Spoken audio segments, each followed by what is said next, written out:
Hello, everybody. Welcome to another exciting episode of Jimmy's Jambox. We're back at it again, and we're going to get on into it. But before we do, as always, please make sure to like, subscribe, push all the buttons, do all the things. You know, I don't know where they are, but you do, and I trust you. And with that being said, here's a quick word from our sponsors. Organic herbs and botanicals, skincare and edibles, wellness for body and mind. The Brothers Apothecary. Fine teas and remedies. Ronald Records. From indie gems to classic hits, discover the heart of local music. With live shows all the time, up close and personal, and regular releases on their in-house label. Ronald Records. Supporting the community, one track at a time.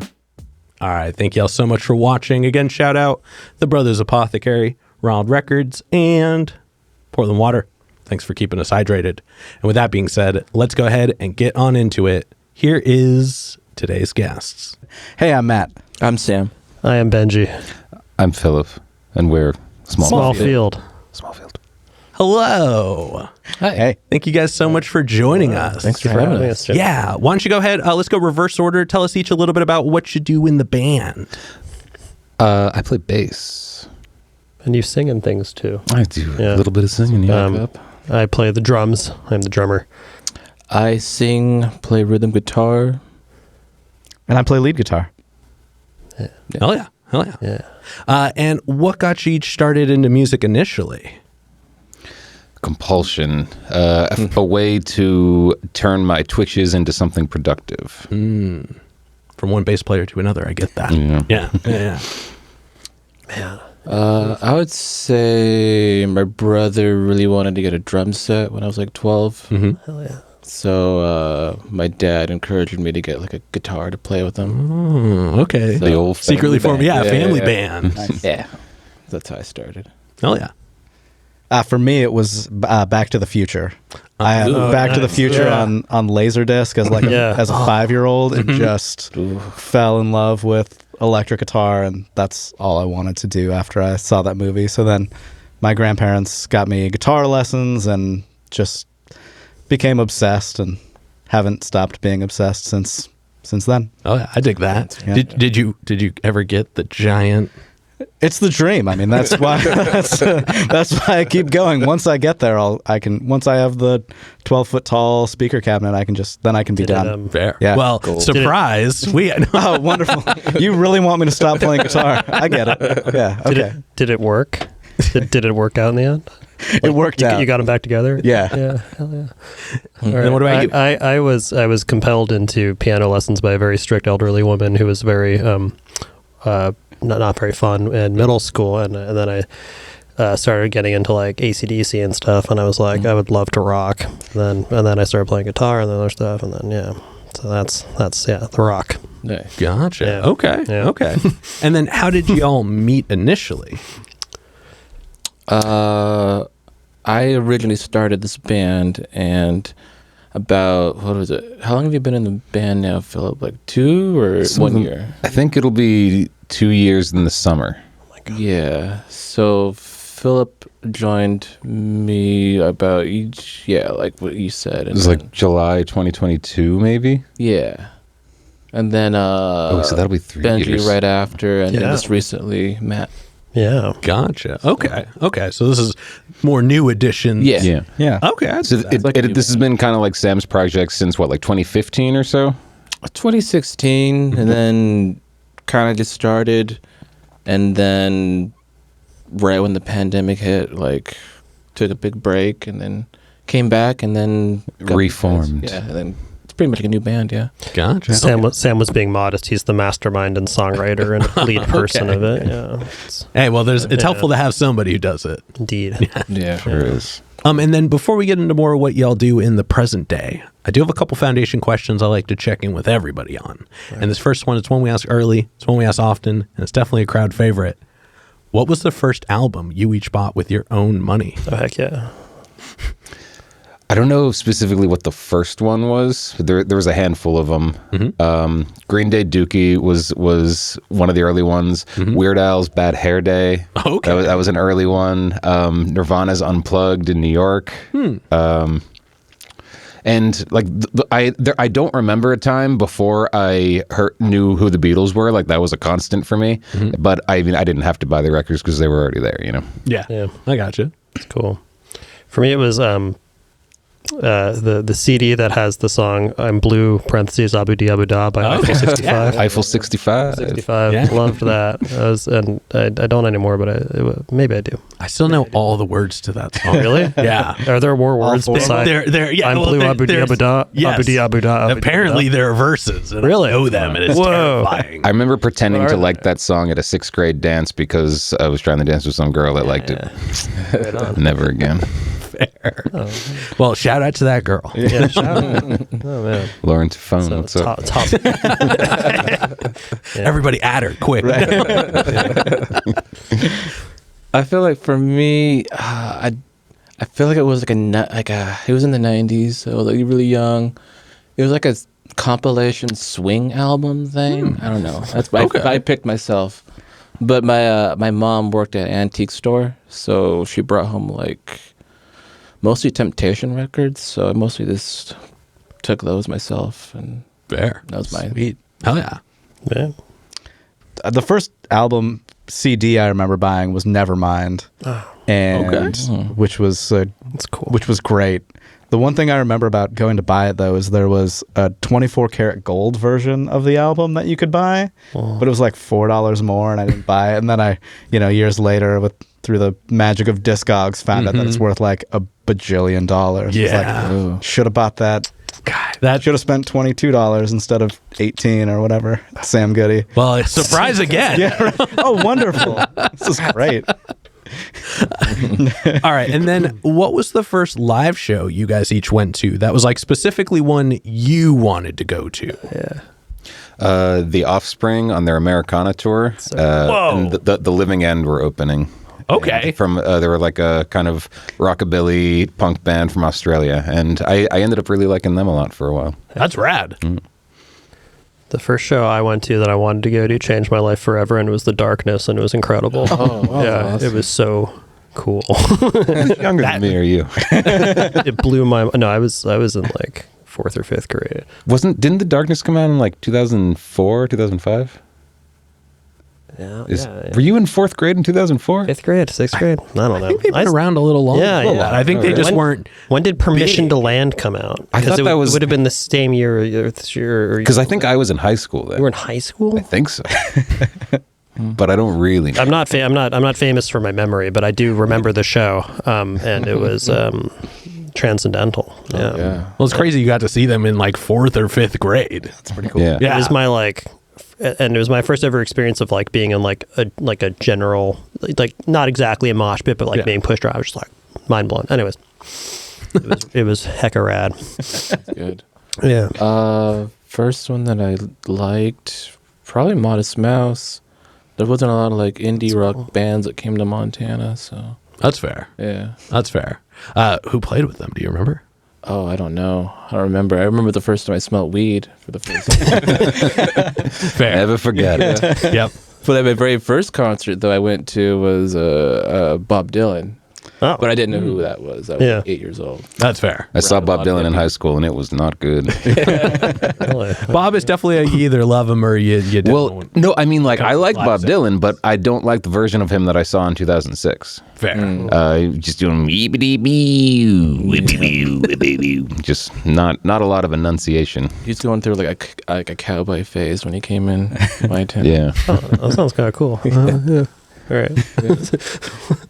Similar to yours. It was like my 4th or 5th grade, first time in like general admission, and it was Goo Goo Dolls on the Dizzy Up the Girl tour, which I'm sure everyone remembers. But it was I grew up in a small town, and it was like one concert a year came through town, and so as like a 4th or 5th grader, I got to be like, I'm gonna go to that concert and stand in line and go see rock and roll music. Damn, well, that's rad. My parents did not let me go to stuff early on. So I didn't go to my first show until like end of my freshman year of high school. And it was what was it? It was Ozfest. Oh, up in Seattle too. Oh, this was back when I lived in the Bay Area. My dad wouldn't let me go with all my friends. All my friends were. I want to say it was 2005. Sick. Yeah. I went to Ozfest around that time, and it was Iron Maiden and Black Sabbath. That's the one. I was like, yes. It was so sick. Mudvayne, Black Label Society, In Flames, and Rob Zombie, where I almost like I would like thought I was gonna die in the mosh pit as like a middle schooler. I was wait, where did you see them? In San Francisco. Oh, okay. Damn it. You went to the one I wasn't allowed to go to because my dad wouldn't let me go with all of my friends. Oh man. But my mom took me for my birthday to the one up in Seattle. Oh, that's nice. Yeah. So I went a couple days either before or after that show.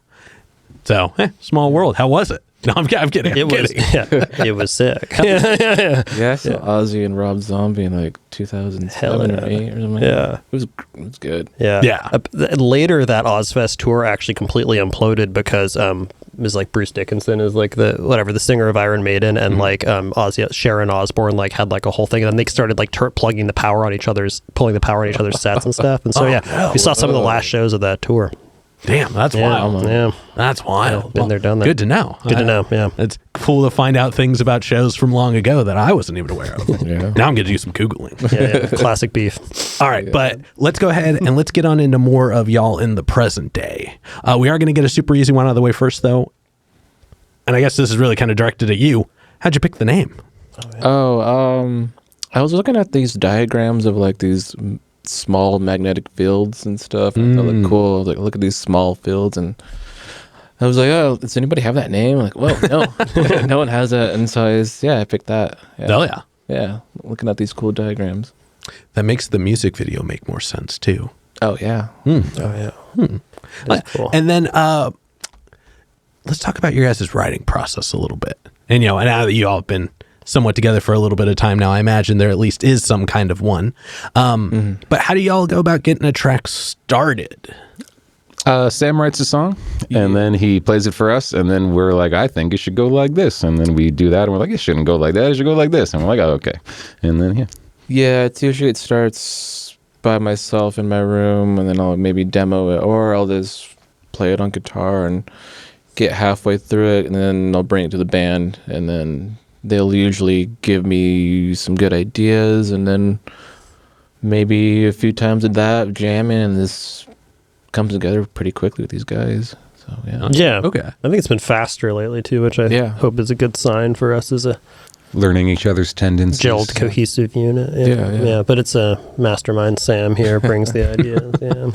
And we also have the benefit of working out of Phillip's studio too, so we can really quickly like hear what's working, what's not working. We have a really nice sounding space to work in, and it's it's a really nice spot. Yeah, it's really Train Spotter Studios. Plug for Train Spotter Studio. Yeah, it's a really great way to be able to work because while Sam gets the parts together, we can have something like very clear to work off of and build parts and come in with ideas that sound fresh and fit with what the track's starting with. Gotcha. Okay. Yeah, that definitely goes a long way, especially for having real drums. That if you can have a space where you can do real drums and everything and capture them so that people can walk away with that and not just like the phone recording. Right. Yeah. Nothing is worse. Nothing is phone worse than recordings like, do pretty well, I think. But like it is, it's very nice to have everything multi-tracked out and to be able to isolate things and to really be able to zero in on like what specifically is happening instead of everything coming together into a big garbly mush. Yeah. Well, I mean, just for like practicing at home, if you want to get some parts down, you don't have to be like, let me. Yeah. Right. Yeah. Okay. Yeah. Oh yeah. No, I dig that. And then when you guys are writing, now that now that you've been kind of doing it together for a little bit now, do you aim for like a certain sound in mind, like when everybody's kind of in the room together, or is it just kind of like whatever feels good? I think it's we're just using whatever inclinations and instincts we have, and just going from just taking what we're hearing and reacting to it, and in a way that feels natural, and be like, yep, that feels like something that I would do. Yeah, it's more the traditional way. But yeah, being at Phillip's studio, it kind of, at least for me, allows me to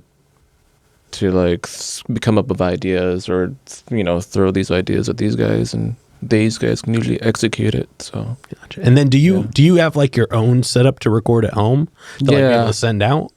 Yeah, like a basic, like this MacBook kind of like Logic Pro. You don't have a whole other studio? No. It's a bedroom studio, but it works. I dig that. And then when it comes to like creative differences, how do y'all deal with that? Or are there any? Nothing's jumping to mind in terms of like massive creative differences. For me, it's like sometimes I'll bring an idea that I think is good, and then we jam it out, and then I realize it's not a good idea. That's about it. I think about it. A lot of it, like a lot of the differences we have are just like different calls that we'd make in terms of arrangements. I think we all feel as a group, this is good, let's keep working on this, and if it's not, we just kind of just move on naturally. Okay. Yeah. And have you guys played a lot of shows together? Not that. Okay. So you're still kind of early on in that. We just played our single release like a couple weeks ago. It was almost a month ago. And our first show with Matt. Yeah. Excited. Matt is a recent addition to the band. Yeah. So, but increasingly so though. We've got we're a year or two on the books. And that was the big plan this year, is just get back out playing and release stuff we've been working this past year. 2025, we're already ramping up pretty hard. We got some more songs coming down the pipeline that are going to be released in the next few months. Okay. And got some shows booked. We're going to start to expand our range a little bit, play some other places outside Portland ideally as the months go on in this year. And hopefully some people will listen. Yeah, we teased a couple new songs on X-Ray last month. Yeah. That was fun. Well, I'll have y'all plug some of those things more towards the end here, and remind me after this. I have something I want to throw at you guys as well, but we're not going to do it on camera because we're here to talk about y'all. Do you each have, I guess maybe not so much as the band, but as individuals, do you each have like a pre-show ritual you do to kind of get in the zone?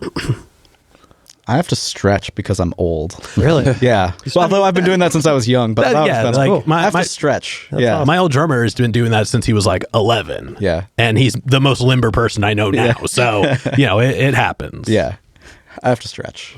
Just vocal warm-ups, I guess. Really boring. Oh, yeah. Good old yops. Yeah. That's about I guess I don't... I'm not entirely sure. I definitely like micromanage, like obsessively like tweak small adjustments on like a drum set, that like don't need to happen. I do that a lot.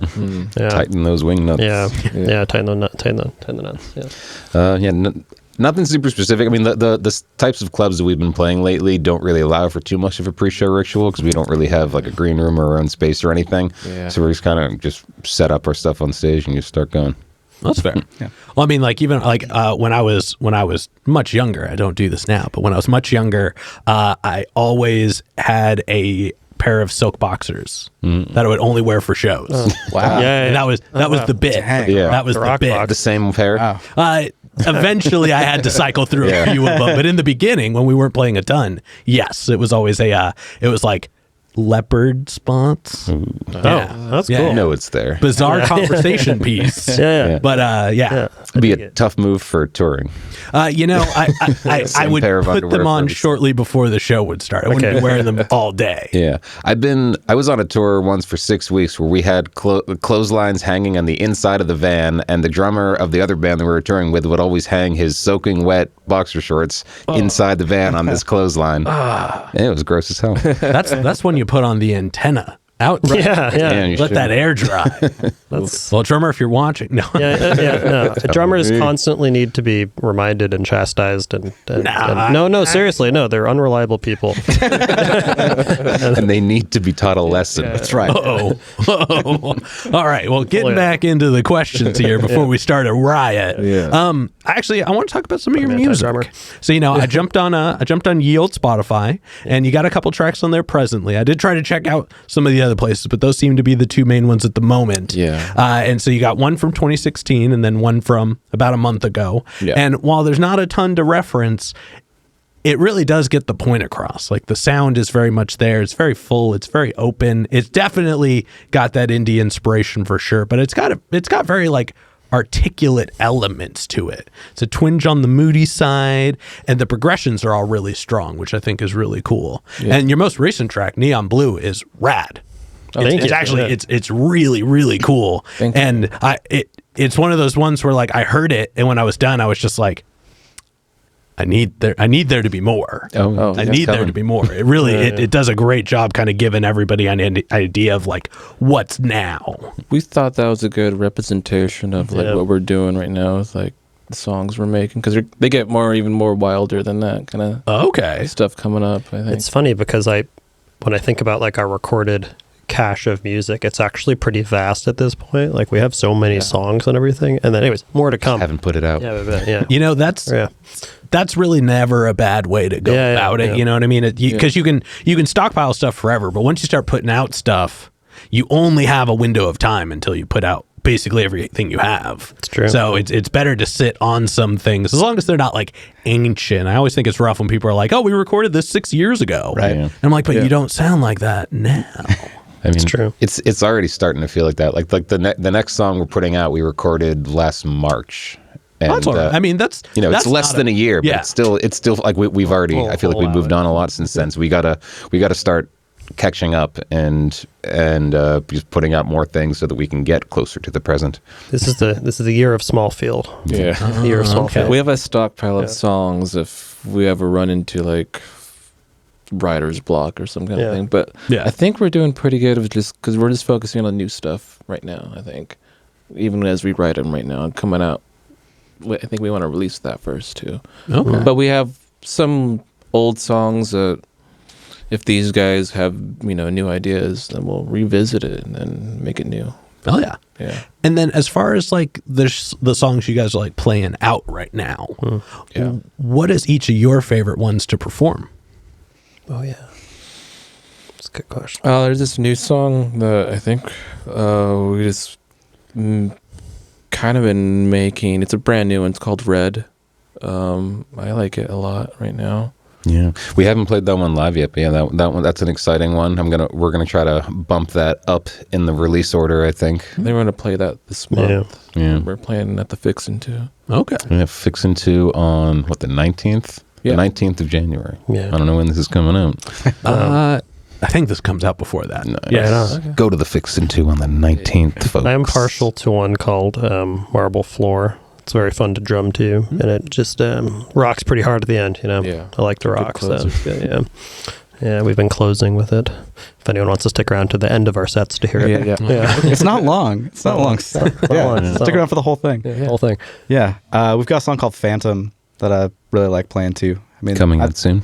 Yeah. It's a really fun set though. The first time I got in the room with these guys, I was like, "Oh, this is like really fun music to be in the room when it's being played."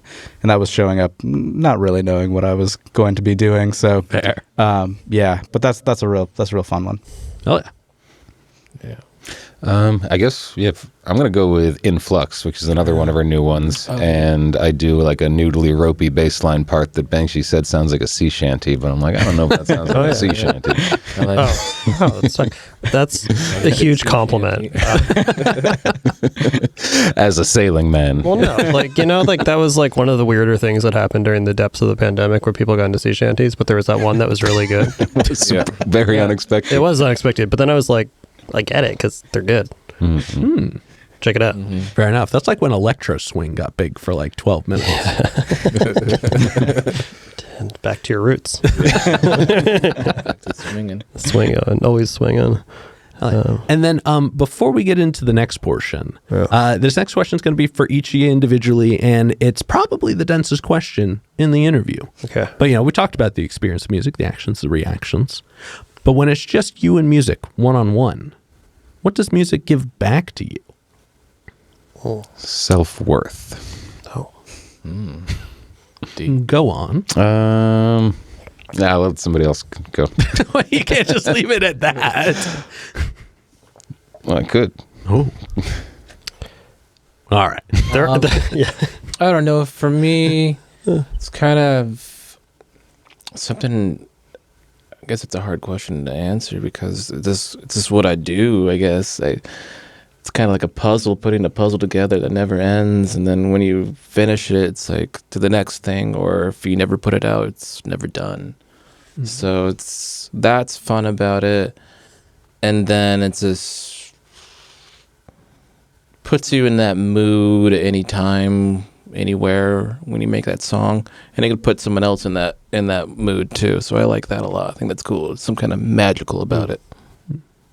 Yeah. I think among things that are like artistic or creative, there's a bigger variety and expanse in music in terms of how like personal it can be, but also how like shareable it can be too. And so I always like, there's like a lot of satisfaction from like practicing your instrument initially, or like writing a song yourself, but then like being able to share that with people and playing together, such a different experience. So I think the breadth of that is really fulfilling. Yeah.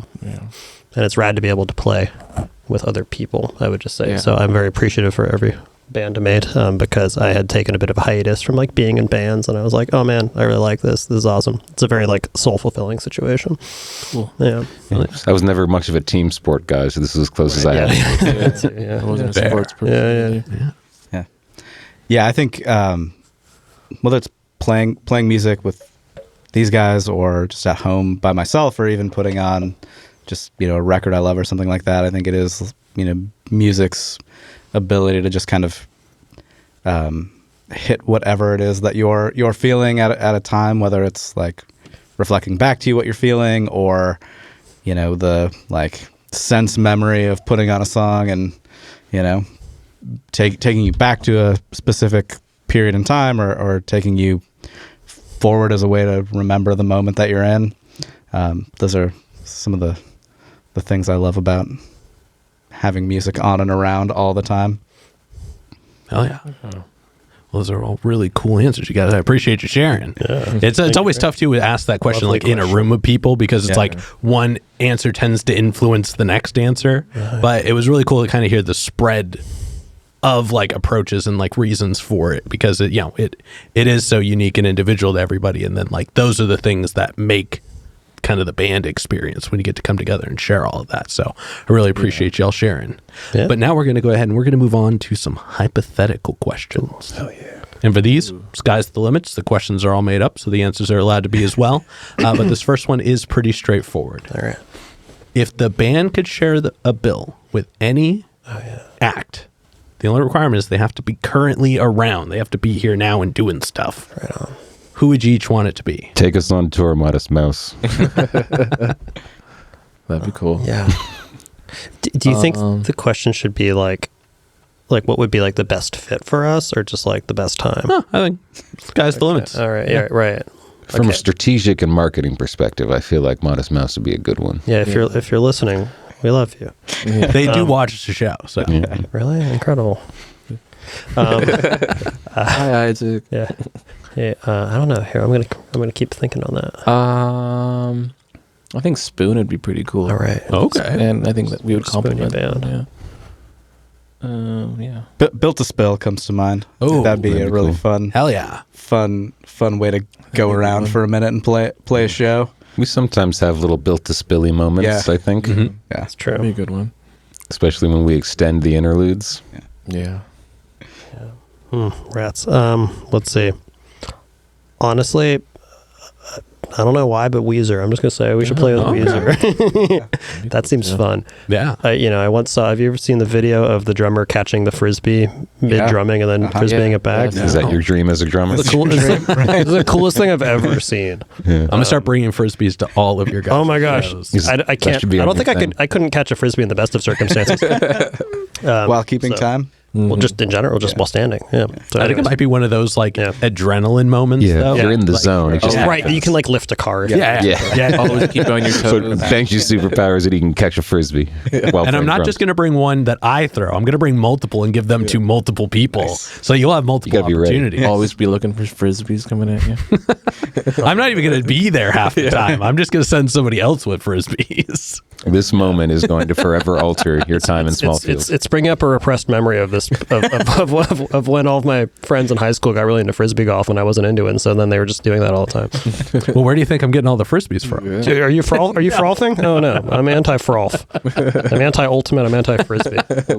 I would go on tour with this band too. Oh yeah, Yes. Japanese Breakfast. Oh yeah, Old friend of mine plays bass for this. Right on. Very cool. Damn. They rule. Well, tell them to message me because I love that band. Big fan. Japanese Breakfast. Yeah, y'all are amazing. So yeah, the first song on that record is like honestly one of the best new songs I've heard in like the last decade. I mean, that whole Paprika. record. I have not been able to listen to just one song off of it. Yeah, I have to. It just keeps flowing. It's a cover to cover song or album every time for me. Cool. All right, but getting back into it. Subsequently, who is a local artist y'all are each aware of that you would like to share a bill with that you haven't yet? Modest Mouse. That local. Well, there's a lot of them. New we haven't played with? Yeah. Oh. Talking Contest is a cool band. They just put out a new single. Cool folks, cool music. We should play with Talking Contest. Yeah. Why not? I put out a plug for my buddy Dylan Pacheco. Who's got a great new band. Very rad. What's the name of the band? Oh, just Dylan Pacheco. Oh, okay. Yeah. Name of the band. Yeah. Cool. Guy and band. Very Billy Idol of him. Yeah. I thought non-binary girlfriend. They were pretty good. Yeah. That'd be fun to play. Yeah. Rayon. We haven't played with Rayon, right? I've only played one show with the band. We haven't played with Rayon. No. Yeah. Yeah, I love their music too. Yeah. Well, everybody, you know what to do. Add all of them in the comments, including Modest Mouse, and let's see see if we can make that happen. Yeah. And then for this next one, like I said before, sky's the limits, and have fun with this. This is the fun question of the hypotheticals. Okay. If the band's music could be the soundtrack to any movie, what would you pick? Like an existing movie or a movie that I'm just about to come up with? One that's already out. Right. Yeah. Mission Impossible. Okay. Oh yeah. Which one? One that I just came up with in my head. Fair. Yeah. Not like the first one. I haven't seen any of them. Oh, they're great. Oh, it's like what would be? I don't like Tom Cruise. Like a good fair enough. Good music movie video. Yeah. It's like a movie that had a good soundtrack. Like Drive. Yeah. Okay. Yeah, that's cool. Yeah. Oh yeah. I like you could just pop our music on in place of the Drive cool. soundtrack. Yeah. See what it looks like. Yeah, it syncs up just like the wall.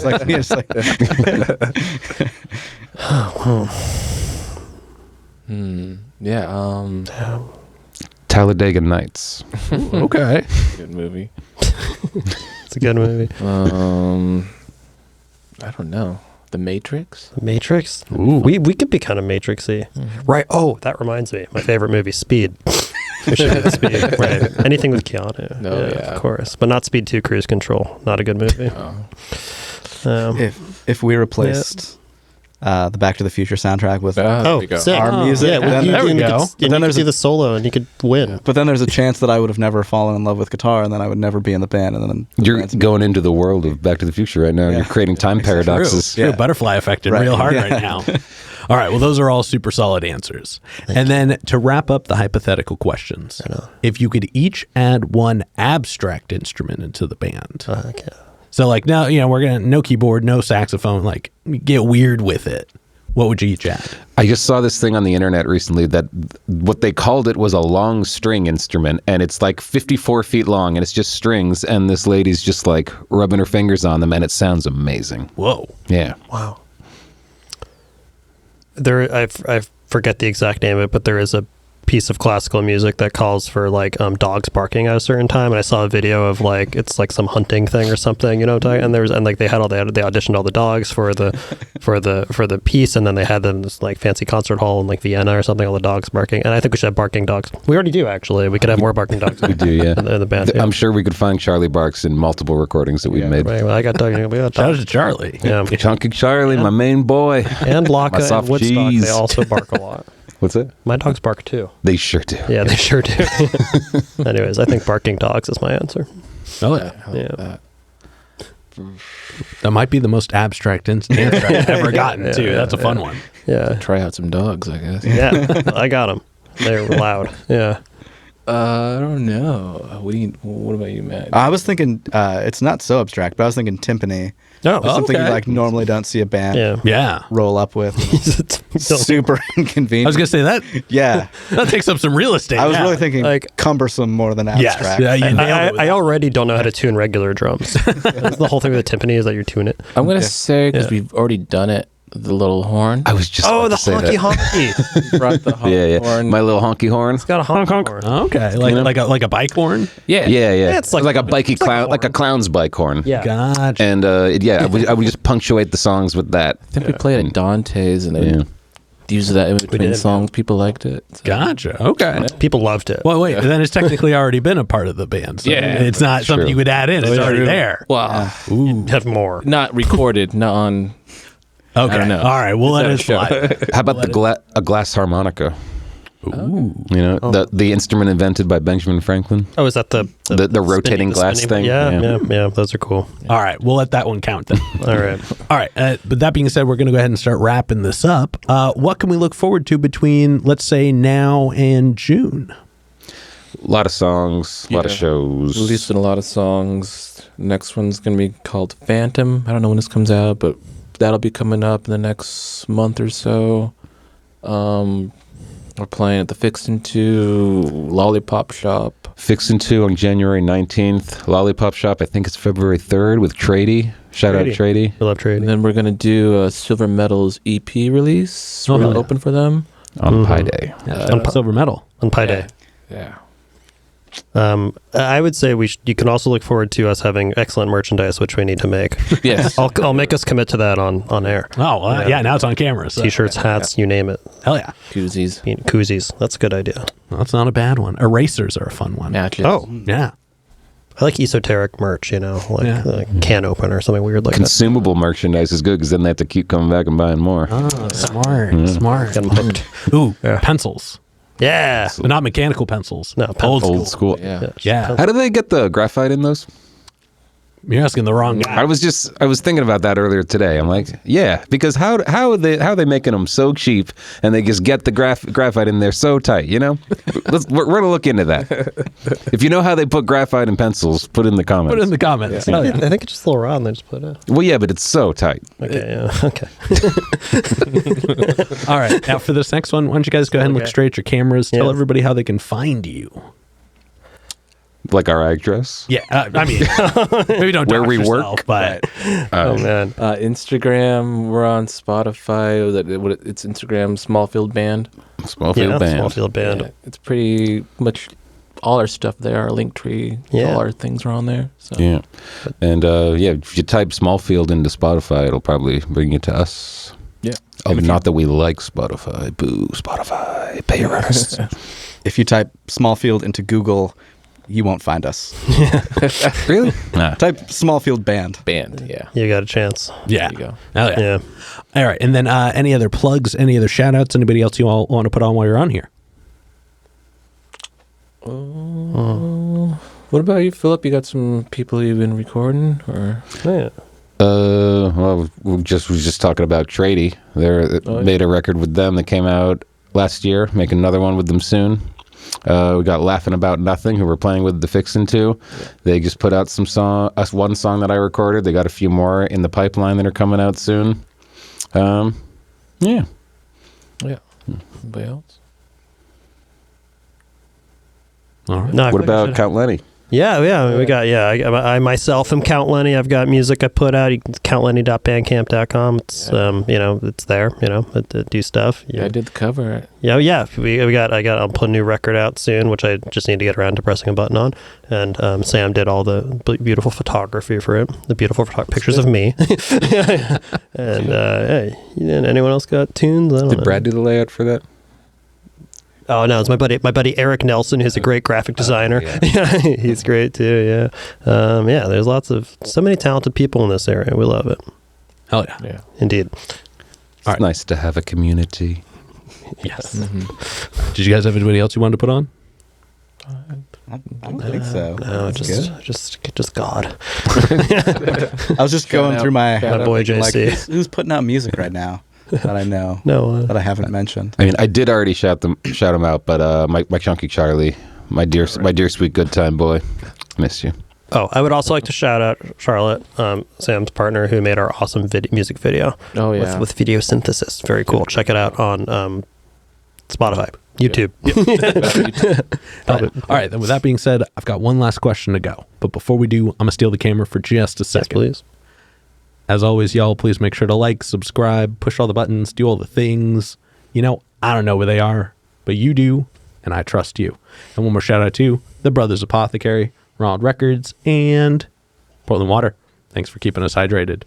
And with that being said, the final question. And this is entirely up to each of your guys' interpretation. You can answer it however you feel. But in all of music, what is an album you feel is more on the obscure side? It's a bit of a deep cut. It's one you think not a lot of people would know, but it's one you think everybody should know. Might need to edit out the silence here. It's a good question, though. All right, this is the first one that came to mind. So there's this band from Boston that I'm friends with that made a few really good records. They're called Choke Up, and they never got particularly big, but they're so good. And yeah, listen to Choke Up. Hell yeah. I just think some of my college buddies have really, really good music they put out, and I was just listening to my friend Spring Onion's record, new one, and you can check out Spring Onion on Bandcamp, and they rule, and so all of their stuff. Oh yeah. Obscure. The only thing I can think of is this band called Timber Timbre. Kind of. Yeah, got some weird sounds in there. I like. Okay. Interesting name. Yeah. Timber Timbre. I think Sycamore Smith's Redux is an album everyone should check out. It's his first 3 EPs kind of smashed into an album. So you're really getting a lot. You're getting a lot. Okay. Sycamore Smith's Redux on Spotify. Hell yeah. Nice. Well, those are all very obscure and super cool recs. I appreciate that. Thank you, guys. Yeah, all right, but with that being said, we're going to go ahead and wrap this up. Thank you all so much for joining us today. Thank you, Jimmy. For having us. Yeah. And this has been another exciting episode of Jimmy's Jambox. I'm Jimmy. I'm Matt. I'm Sam. I am Benji. Free Louise Ginny Mangione. And we're signing off. Later, y'all. That's a wrap. This is not a podcast. This is a show.